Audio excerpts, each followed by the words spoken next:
Zixtal was having a terrible day. The junior administrative assistant to the Galactic Council's membership division had been working for 16 straight hours. Their 3 eyes were dry and their tentacles ached from typing. "Just 5 more files," Zixtal muttered, reaching for their cup of steaming zaff, a drink similar to coffee, but with a purple glow. The drink helped keep all 6 lobes of their brain functioning through the tedious work. The Galactic Council maintained records on millions of planets. Most were sorted into categories like uninhabited, pre-sentient life, or developing civilizations. Zixtal's job was simple: update status reports and make sure everything stayed organized. Earth was file number 479b, classified as primitive pre-contact species. Humans had achieved space travel but hadn't developed faster-than-light technology yet. Council policy was clear: no contact until a species discovered FTL travel on their own. Zixtal yawned and reached for their XAF again. Their tentacle knocked the cup over, spilling the glowing liquid across their quantum terminal. No. Zixtal frantically wiped at the terminal, but it was too late. The liquid had already seeped into the sensitive controls. The screen flickered, files moved around, and when the system stabilized, Zixtal didn't notice that Earth's file had moved from primitive pre-contact to approved for full membership. The quantum system automatically processed the change and sent out official notifications. By the time Zixtal had cleaned up their mess, the mistake was buried under thousands of automatic updates. 3 days later, in the High Council chamber, chaos erupted. "What do you mean Earth is now a member?" Senior Administrator Krelfax's voice boomed across the chamber. His scaled skin turned from green to red in anger. "They haven't even achieved FTL travel." Junior Officer Plex scrolled through the records on her tablet. "The system shows their application was processed and approved 3 days ago. According to Article 7.3 of the ancient bylaws, once membership is granted, it cannot be revoked." "But they never applied," Krelfax roared. "The system says they did," Plex replied nervously, "and the Central Eye has already recognized them as the 4,827th member world." Krelfax slumped into his gravity chair. "This is a disaster. We've never had a pre-FTL civilization as a member. They don't even know we exist." "Well," said Vroknar, the elder diplomat, "according to protocol, we must now send a delegation to officially welcome them and explain their rights and responsibilities. This is going to cause a galactic incident," Krelfax muttered. Meanwhile, on Earth, at NASA's Space Observation Center in Houston, astronaut Ethan Holt stared at the radar screen in confusion. "Dr. Martinez, can you come look at this?" he called out. Dr. Olivia Martinez walked over, coffee in hand. "What have you got, Ethan?" "Something just appeared in orbit. It wasn't there 5 minutes ago." He pointed to a large object on the screen. "It's about the size of the International Space Station, but it didn't approach from any direction. It just appeared." Olivia's eyes widened. "That's impossible." "The object is changing position," Ethan said. "It's moving into a stable orbit." The phone rang. Ethan picked it up, listened, and his face paled. "What is it?" Olivia asked. "The Pentagon is calling. Whatever this thing is, it's just sent a message. In English. They're patching it through now." Ethan put the call on speaker. A strange, slightly mechanical voice filled the room. "Greetings, representatives of Earth. This is Ambassador Krelfax of the Galactic Council. We are pleased to inform you that your application for membership has been approved. We will be sending a diplomatic team to your United Nations facility in 24 hours to complete the formal induction process. Congratulations on becoming the 4,827th member of the Galactic Council." The message ended. Ethan and Olivia stared at each other in shock. "Did they say application?" Olivia whispered. "What application?" Ethan shook his head slowly. "I think we're in trouble." Across the world, Governments scrambled to respond as the alien ship maintained its position in orbit, waiting for Earth to prepare for first contact, a contact no one had asked for. The United Nations building in New York had never seen such activity. Leaders from every major nation arrived within hours. The alien ship remained in orbit, sending only one more message. They would land in the UN Plaza at exactly noon. Ethan Holt and Dr. Olivia Martinez had been flown in from Houston on a military jet. They now stood with a hastily assembled welcome committee on the steps of the UN building. "I still can't believe this is happening," Ethan whispered to Olivia. His hand rested near his sidearm, a precaution the military had insisted upon. "Neither can anyone else," Olivia replied, adjusting her glasses. "But the ship's technology is like nothing we've ever seen." Their message was broadcast simultaneously to every communications device on Earth, in all languages. The crowd gasped as a beam of light shot down from the clouds. A sleek, silver vessel about the size of a bus descended silently. It hovered for a moment before touching down gently on the plaza. For 30 seconds, nothing happened. Then, a door slid open. Ambassador Krellthax emerged, followed by 4 other aliens of different species. Krellthax stood 7 feet tall with green-scaled skin. 2 of his companions were insect-like. One resembled a floating jellyfish, and the last looked almost human except for blue skin and 4 arms. The UN Secretary-General stepped forward. "On behalf of Earth, I welcome you."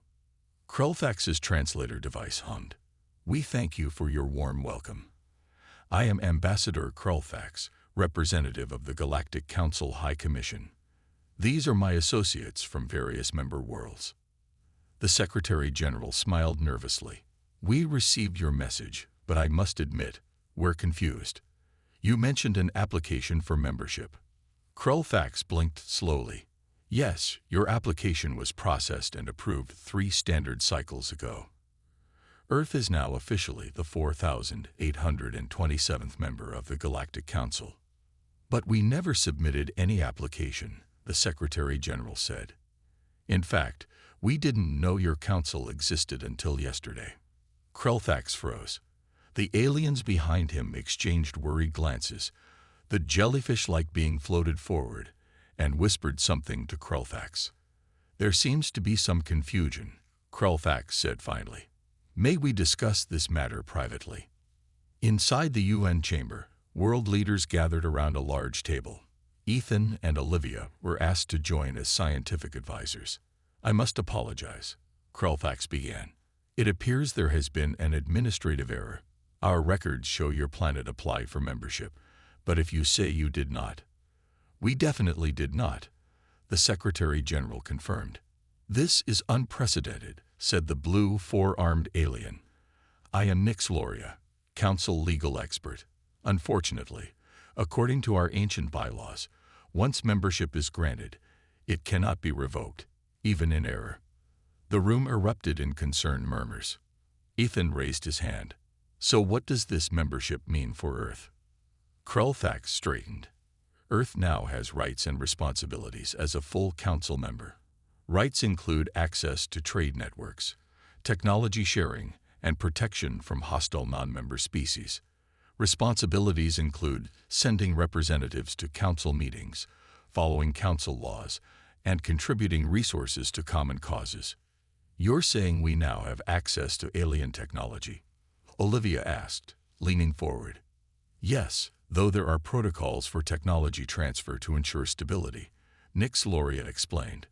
"We typically don't share advanced technology with pre-FTL civilizations, but as members, you now have certain entitlements." The President of the United States stood up. "And if we refuse this membership?" Krellthax looked uncomfortable. "That has never happened.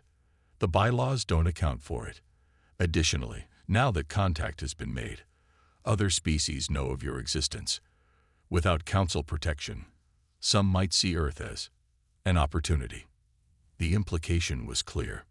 "We need time to discuss this," the Secretary-General said. "Of course," Krellthax nodded.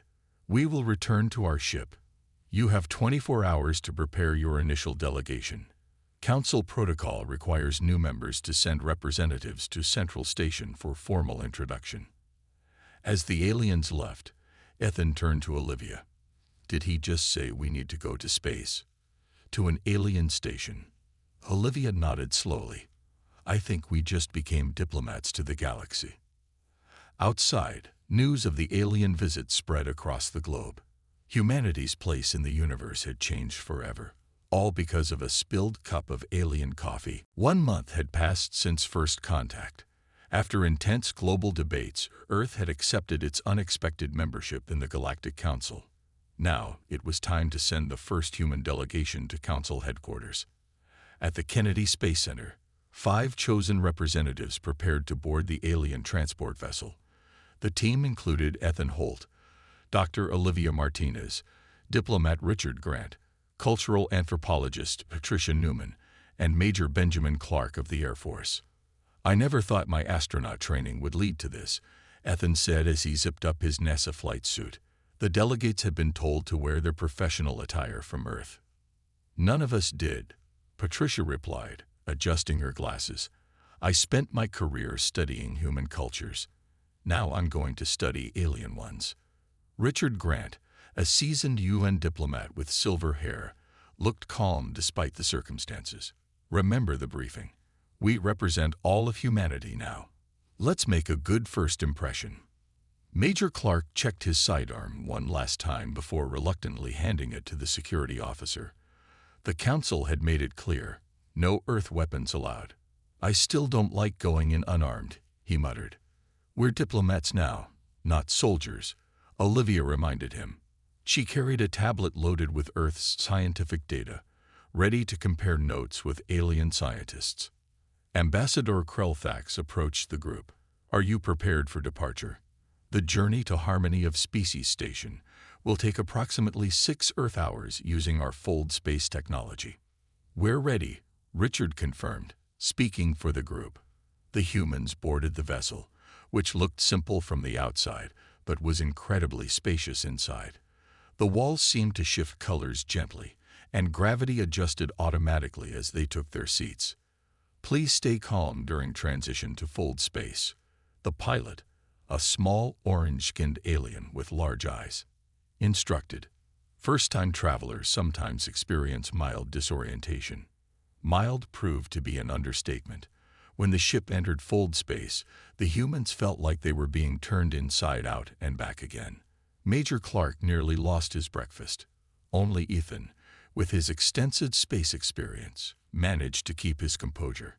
6 hours later, they emerged into normal space. Through the viewing portal, they saw it. Harmony of Species, the Galactic Council headquarters. The station was massive, shaped like a wheel with dozens of spokes extending from a central hub. Thousands of ships of various designs moved around it like bees around a hive. It's incredible, Olivia whispered, her scientific mind already racing with questions. As their ship docked, Krelfax offered some last-minute advice. The station houses representatives from over 4,000 species. Try not to show alarm at different appearances or customs. Remember that you are equals here. Earth has the same voting rights as civilizations that have been spacefaring for millennia. The humans stepped from their ship into a vast docking bay. The air smelled slightly sweet, and the gravity was just a bit lighter than Earth's. Creatures of all shapes and sizes moved about with purpose. Some looked nearly human, others defied description. A tall, elegant being with silver skin approached. Welcome, Earth delegation. I am Trenzora, your assigned guide from the Venlo Republic. I will help you navigate your first council session. As they walked through the station, the humans drew curious looks. Some aliens whispered to each other. Others moved away cautiously, and a few approached with eager questions in their translated speech. Why do they seem so interested in us? Patricia asked Trenzora. Earth's inclusion is highly unusual, Trenzora explained. Most worlds join after developing fold space technology independently. Some believe Earth must have hidden its true technological level to have gained membership. When they entered the main council chamber, the humans froze in awe. The room was enormous, with thousands of seats arranged in tiered circles. In the center, a holographic display showed the galaxy slowly rotating. Representatives from countless worlds filled the chamber. The 4,827th full session of the Galactic Council will now begin, announced a booming voice. First order of business. Formal introduction of our newest member world, Earth. All eyes in the chamber turned to the 5 humans, standing nervously at the entrance. Well, Ethan whispered to his companions, here goes nothing. Richard Grant stepped forward as the Earth's official representative. The council chamber was silent as thousands of alien eyes watched. The holographic display in the center now showed Earth, spinning slowly. Honored members of the Galactic Council, Richard began, his voice steady despite his nerves. On behalf of Earth, we thank you for this unexpected welcome. We look forward to learning from your collective wisdom and contributing to galactic peace. The council leader, a tall being with crystalline features, spoke next. Earth has been granted full membership rights and responsibilities. Are there any questions before we proceed to the next order of business? A representative rose from the Arcturus section, tall with blue skin and 6 eyes arranged in a circle around its head. I am Ambassador Xoltar of the Arcturus Confederation. I wish to inquire about Earth's technological capabilities. Richard looked to his team uncertainly. Olivia stepped forward. Earth has achieved limited space travel within our solar system, she explained. We've sent robotic probes to nearby planets, and humans have visited our moon.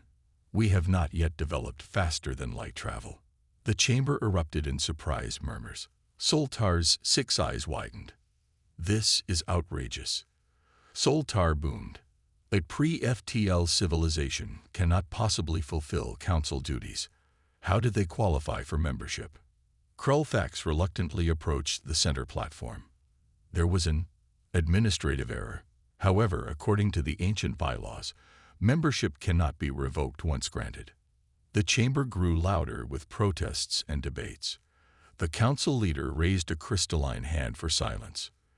This situation is unprecedented, the leader acknowledged. However, the bylaws are clear. Earth is now a member and will be treated as such. Zoltar was not satisfied. Then I invoke Section 359 of the Membership Charter. If Earth cannot perform a qualifying act of contribution within 1 standard cycle, their membership shall be placed under review. The humans looked at each other in confusion. Trenzora leaned close to explain. A qualifying act is a significant contribution that proves your civilization's value to the Council. You have 1 Earth year to accomplish this. The Council leader nodded. The challenge is noted and accepted according to protocol. Earth now has 1 cycle to perform their qualifying act. As the session moved to other matters, the humans were led to their assigned quarters. The rooms adjusted to Earth-like conditions automatically, but no one felt comfortable. What just happened out there? Major Clark asked, pacing the room. We've been challenged, Patricia said. These Arcturians clearly don't want us here. Trenzora had accompanied them. The Arcturus Confederation is one of the oldest and most powerful groups in the Council. They believe technological advancement determines worth. So we have 1 year to prove Earth's value, Ethan said. What kind of contribution would count as qualifying? Something uniquely valuable that only your species can provide, Trenzora explained. When my world, Venlil, was admitted early, we faced similar challenges. We contributed specialized environmental restoration techniques from our homeworld. Olivia's eyes lit up. That gives me an idea. If we can't compete technologically, we need to identify what makes humans unique. Before she could continue, a soft chime sounded. A message appeared on the room's display. Earth delegation, your presence is requested in Trading Hall 7. Several species wish to discuss potential technology exchanges. Technology exchanges? Richard asked. What could we possibly offer them? You'd be surprised, Trenzora said. Despite your technological limitations, Earth remains an untapped market and resource. Many will see opportunity there. As they prepared to leave, Patricia noticed Major Clark looking tense. Something wrong, Ben? Just noticing how some of these aliens looked at us, he said quietly. Not all of them see us as potential trading partners. Some look at humans the way a predator looks at prey. We should be careful, Richard agreed. We need allies here, but we also need to protect Earth's interests. As the delegation headed to Trading Hall 7, they didn't notice a shadowy figure watching them from a distance.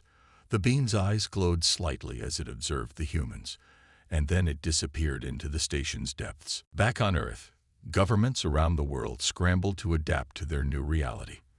In Washington, D.C., a special facility had been built to serve as Earth's first Galactic Affairs Center. Officials from every nation gathered there to form a unified Earth Council.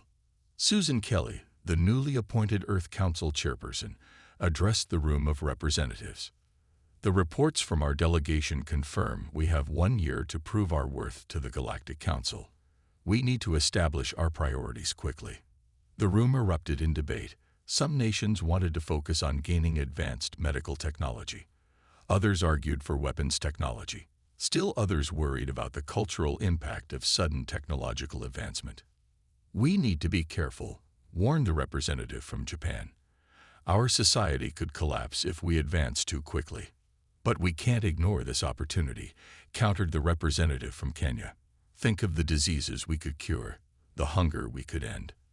Meanwhile, at the Pentagon, military leaders reviewed security footage from the alien ship's landing. General Frank Harris watched with concern. We're completely outmatched, he said to his staff. Their ships can appear out of nowhere. What defense do we have against that? Across the globe, changes were already happening. The stock market fluctuated wildly. Religious leaders offered varying interpretations of what alien life meant for their faiths. Social media was flooded with both panic and excitement.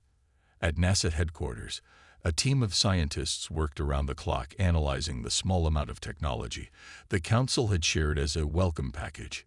It included basic medical enhancements and communication devices. This is incredible, said Dr. Alan Parker, examining a small medical scanner. It can diagnose thousands of conditions instantly. This alone could revolutionize healthcare. His colleague, Dr. Luis Mendez, nodded. But it's clear they're giving us the simple stuff. It's like giving a calculator to someone who hasn't discovered basic math yet. Back at the Galactic Council station, the Earth delegation entered Trading Hall 7.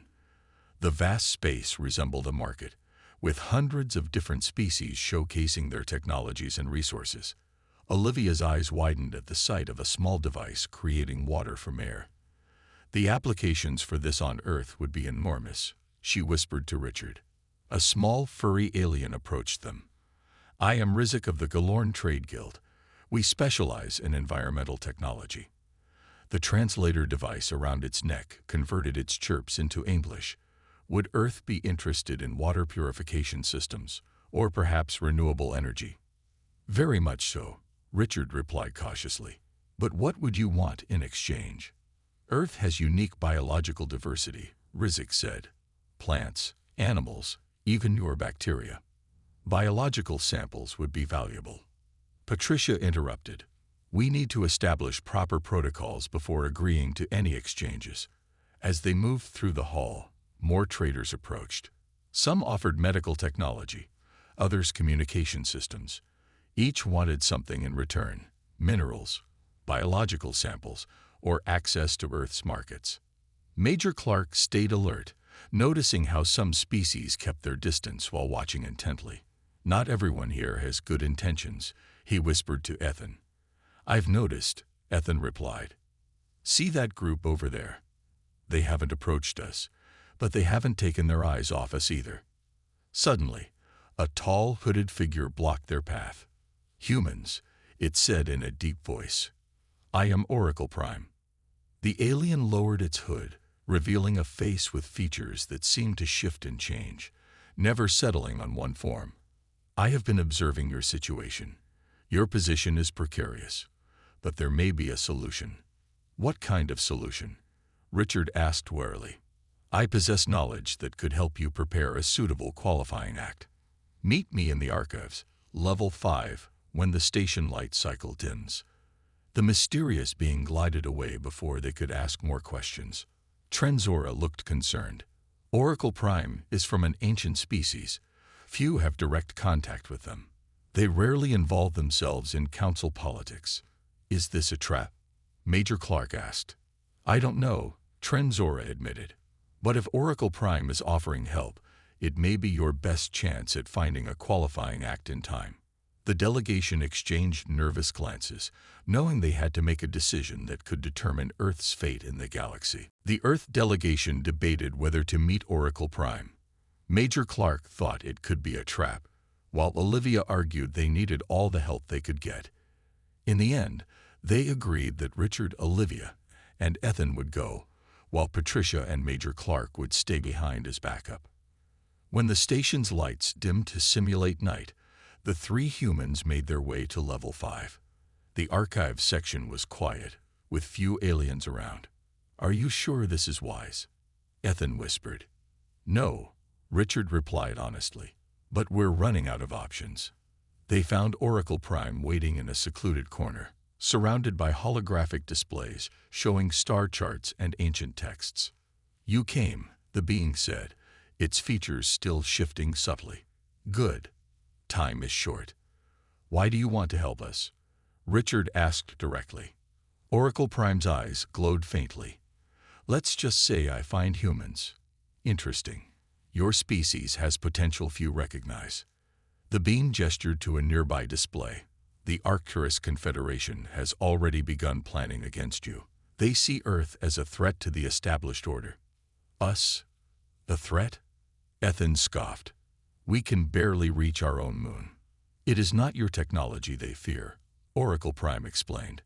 It is your adaptability. Most species advance slowly, methodically. Humans leap forward in bursts, often making connections others miss. Olivia leaned forward. You mentioned helping us with our qualifying act.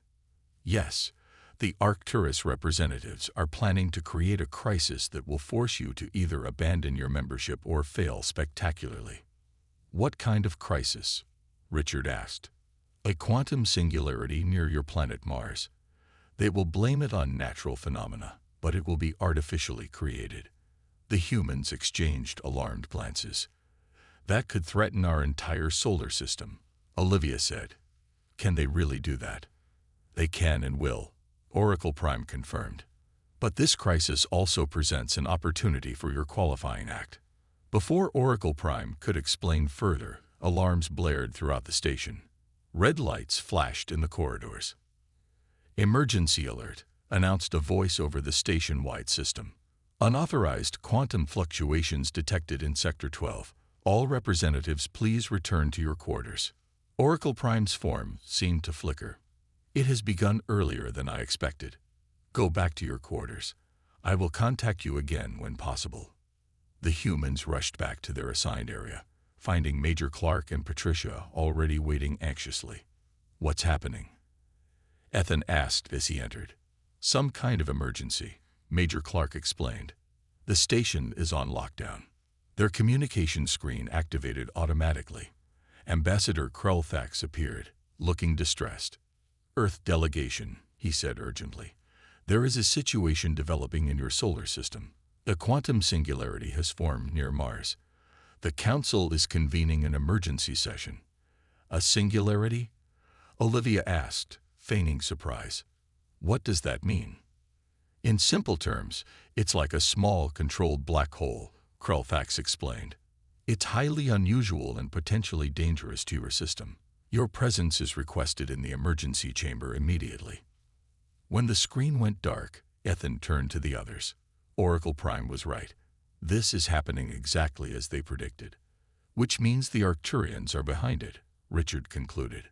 They hurried to the emergency chamber, where council members were already gathering. The holographic display showed Mars with a small dark distortion nearby. Ambassador Soltar of the Arcturus Confederation approached the Earth delegation with false concern. A terrible natural phenomenon. Very unfortunate for your system. Is it natural? Richard asked pointedly. Soltar's 6 eyes blinked in sequence. Of course. What else could it be? Before Richard could respond, Soltar continued. Fortunately, the Arcturus Confederation has experience with such phenomena. We could resolve this situation in exchange for Earth voluntarily relinquishing its council membership. Patricia, who had been quietly observing, noticed something odd. As Soltar spoke, small tentacles around its mouth twitched in a particular pattern. "You're lying," she said suddenly. The chamber went silent. All eyes turned to the human anthropologist. "Excuse me." Soltar's voice was dangerously quiet. "Your facial tentacles twitch counterclockwise when you're being deceptive," Patricia explained confidently. "It's an involuntary micro-expression." For the first time, the Arcturian seemed genuinely surprised. The council chamber remained silent after Patricia's accusation. Soltar's 6 eyes blinked rapidly in sequence, a sign of distress among its species. "How dare you?" Soltar finally responded. "This primitive creature accuses me of deception with no evidence." The council leader stepped forward. "This is a serious allegation. Do you have proof, Earth representative?" Richard looked to Patricia, who nodded confidently. Olivia stepped forward with a small device she had been discreetly holding. "With Ambassador Trenzora's permission, we modified this standard recording device to capture micro-movements," Olivia explained. "We can demonstrate the pattern Patricia identified." Trenzora moved beside the humans. "I authorize this modification. It does not violate council protocols."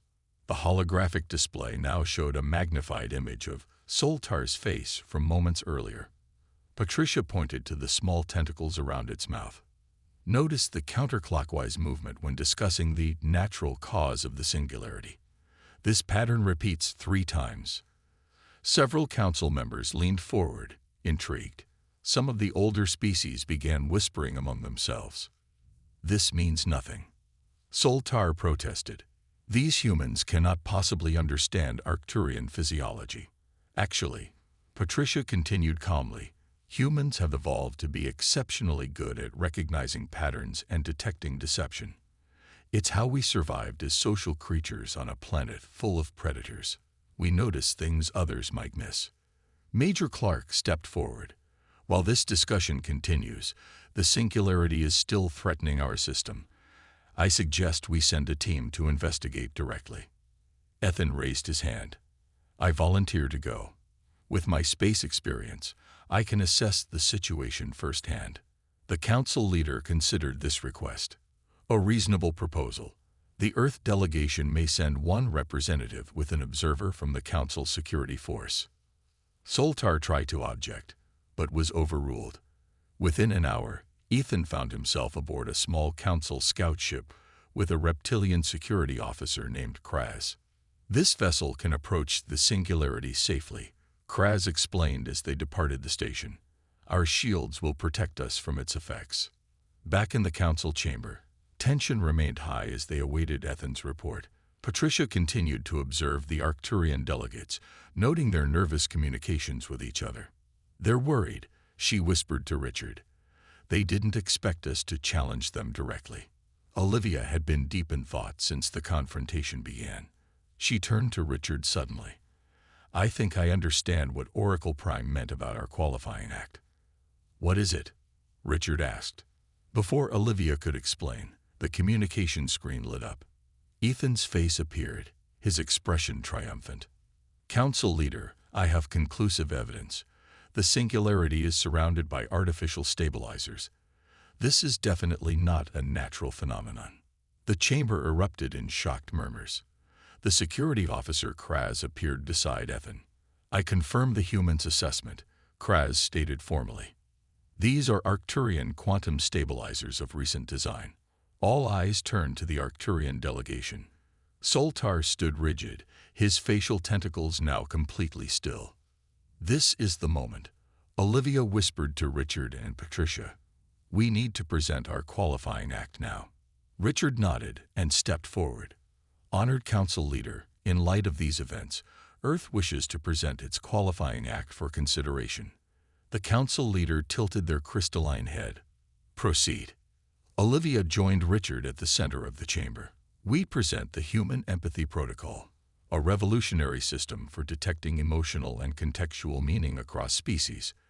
She activated a holographic display showing complex algorithms and pattern recognition models.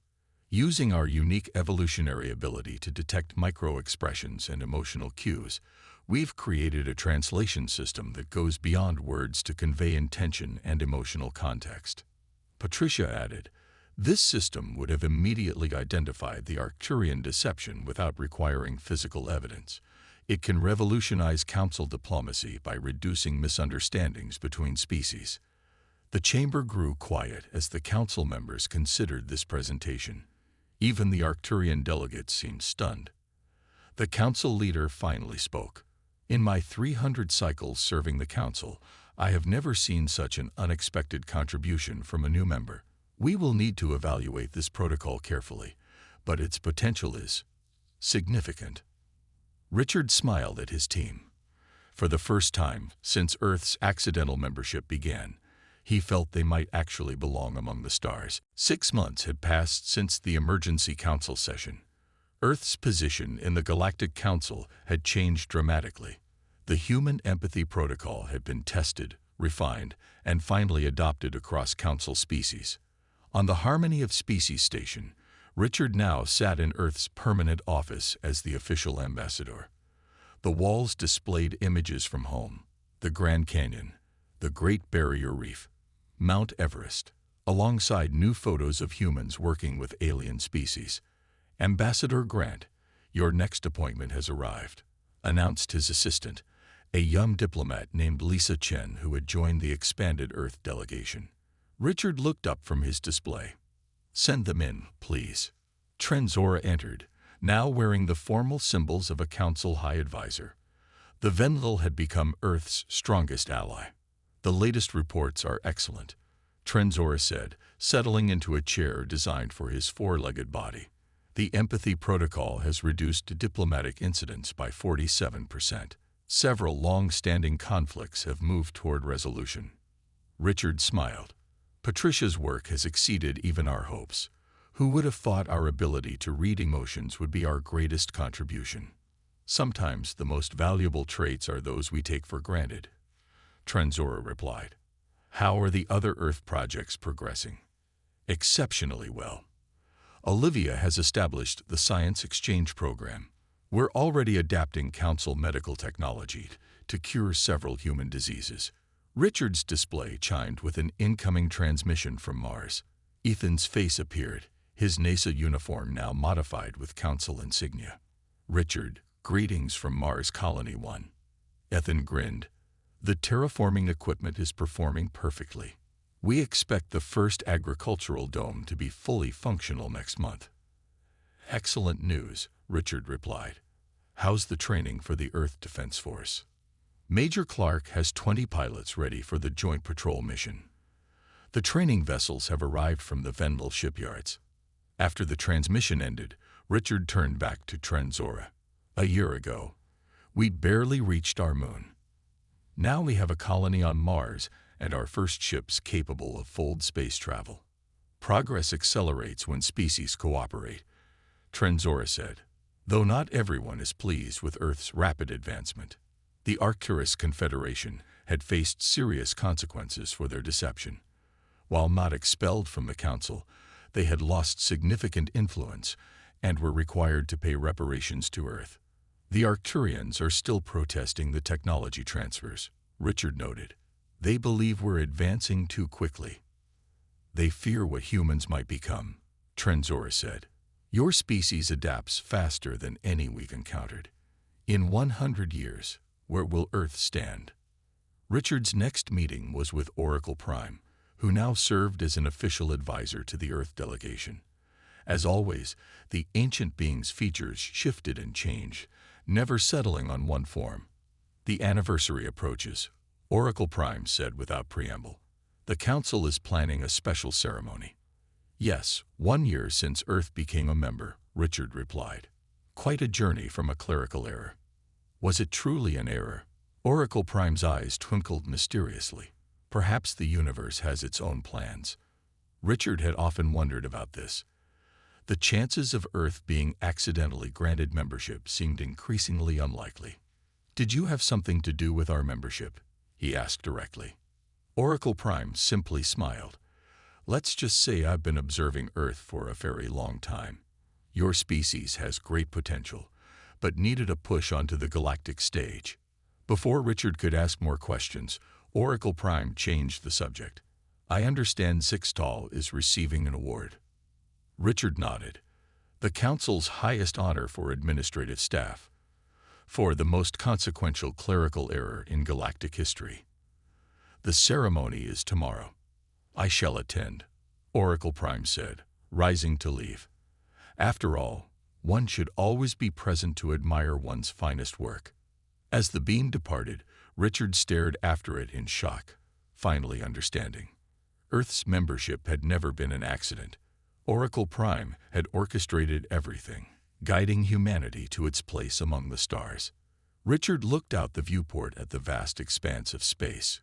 Humanity's future had forever changed because of a spilled cup of coffee, or perhaps because an ancient being had decided humans were ready for the next step in their journey.